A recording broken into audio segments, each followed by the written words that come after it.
Air masses. Objective: to learn the 4 types of air masses.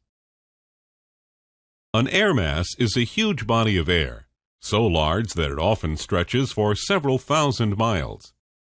Air masses generally have similar temperature and moisture properties throughout. The geographical location from which an air mass originates is its source. The types of air masses formed on Earth are determined by their source region.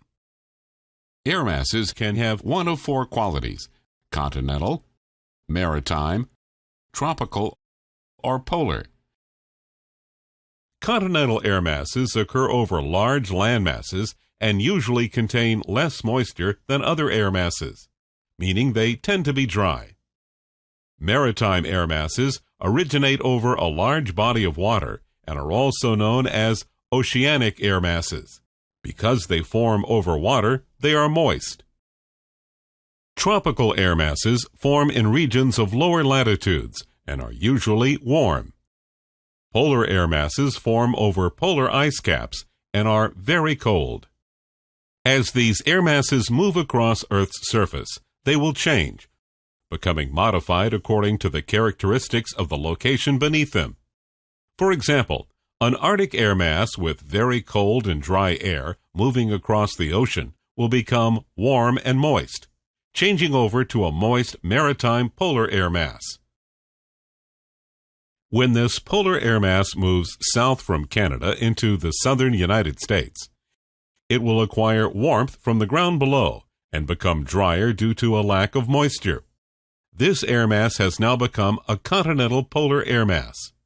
When air masses stay long over a region, they control the weather of those regions. And over continents like this, we find air masses that are relatively dry. Several major air masses affect our weather in the United States. Maritime tropical air masses, forming over the oceans near the equator, are warm with a great deal of moisture. During the summer, these air masses usually result in rain. But in the colder months, the precipitation could be snow. In the northern Pacific Ocean and in the North Atlantic, we sometimes find maritime polar air masses. During the summer, these air masses in the Pacific usually mean fog along the west coast. In the east, they often result in cooler temperatures. But in the winter, these polar masses from the oceans can produce heavy snow and sometimes even blizzards. To the south, continental tropical air masses form over Mexico during the summer, bringing hot, dry air to many states in the United States Southwest.